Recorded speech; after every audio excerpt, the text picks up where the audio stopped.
that came with the territory of someone having achieved relative success at a very early age, at a relatively early age. Yeah, but I think more so it's the early age element. I do see, for lack of a better word, I guess I do see that same attitude in a lot of young upstarts these days, and I'm obviously a lot more forgiving seeing them with this enthusiasm or this desire to claim their territory or real estate because of how quick and how scary it can seem to go away, or now they've got this hustle culture that we have is so prevalent, and I want to tell them to chill and play the long game, which is also the other point I was saying, just enjoy the moment.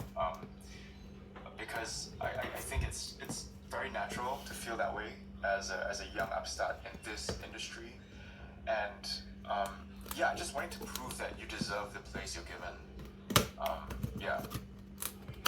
What is it about the industry that makes a young artist, an up-and-coming individual, eager to prove for herself? What is it about the industry that places that kind of pressure on a person like that? I think it's also the geographical aspect of it, being Singaporean, being an artist in this region. There's not a lot of real estate to begin with, right?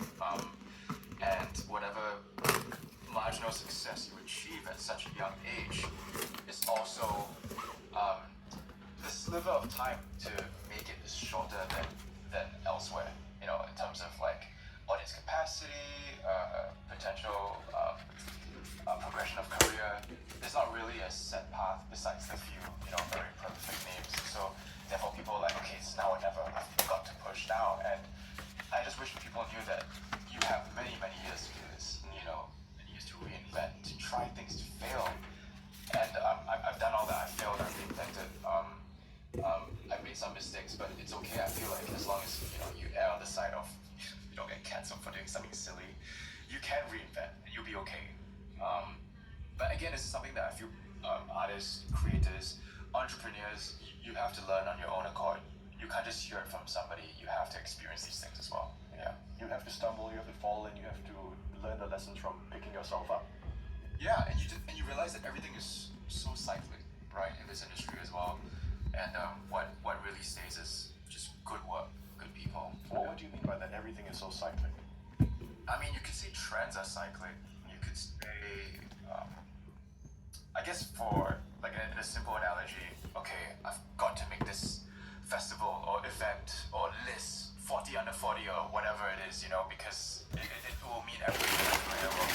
There's always going to be another party, there's always going to be another festival, another event, another moment for you to prove yourself. And I feel like people push so hard that they burn out within 2 to 3 years, and I've seen so many great talents around me kind of burn the wick because they are so enthusiastic about pushing to 100 right now. And if you just enjoy the moments, I think I've been doing it for 15 years, and these moments went by so quick, I can barely remember what I did because I kept chasing the next thing. I think being in the moment means living a lot better. Yeah. Right. And tying that into the German quote that you shared, don't chase butterflies, but build a garden so that the butterflies will come. Yeah. Along those lines. How are you going about doing that now, as a slightly older, more mature person?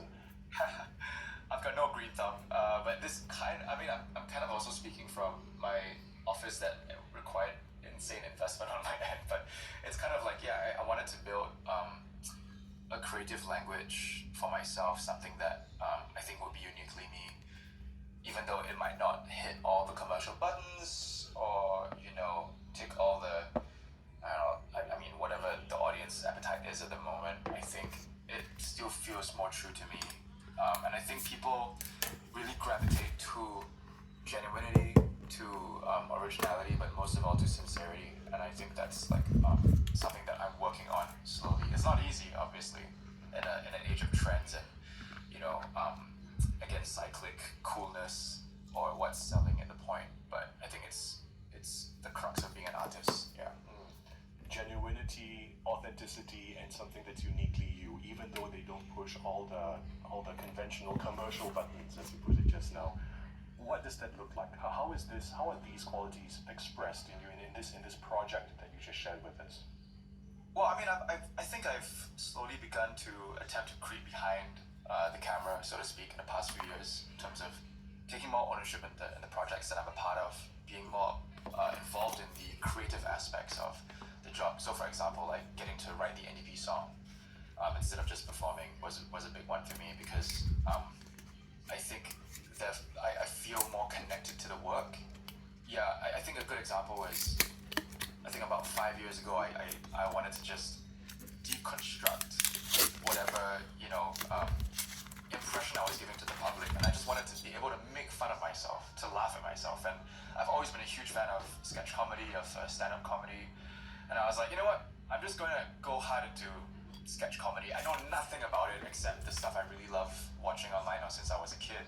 I didn't go into I didn't take up a creative writing course. I just started with a bunch of friends, and we just started filmmaking. And I think it was one of the greatest things I've ever done in my career from a process point, because it felt so organic and it felt so me in a way that I wasn't forcing anything. It was just like I just wanted to make fun of myself and things around me and create commentary that meant something. So yeah. I was going to say actually, the skits that you've done online, they never fail to make me laugh. They really showcase the authenticity of you as an actor.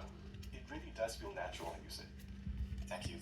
Yeah, I think to me that's a big thing also, when you see actors on screen and you want to know that they are speaking truth, and sometimes you can smell the fun acting, as they say on Friends. You can kind of smell. I think the best thing in sketch comedy is it's so raw, it's so real, and it's satire. You can't really fake that. There's so much truth embedded in it. Yeah. The second thing that you would share with your younger self. It was it's kind of tied to the first thing, and that's to live in the moment and to enjoy the process. Yeah. Again, I was chasing such a dragon when I was young. I was always so cognizant of not being left behind in a sense, and I can barely remember these seminal moments, or people would celebrate them more than I would, and I would just kind of glean over and go, okay, what's the next thing that I can work on? That was my solution. Even boiling down to conflict resolution or solving problems in my own life, it was always, okay, how can I distract myself with the next cool thing, and not deal with the issues on my plate, and these things just start to fester. But I think coming into like a decade and a half of doing this already, I just really want to live better and live in a moment, and I think also that helps the art, that makes the art more real, to just a little bit more. And like this NDP song, I couldn't do it in like a day or two. It took the actual writing wasn't too long, but the gestating and the sitting in it, and the pondering took a while, and I think that's important in any process. Yeah.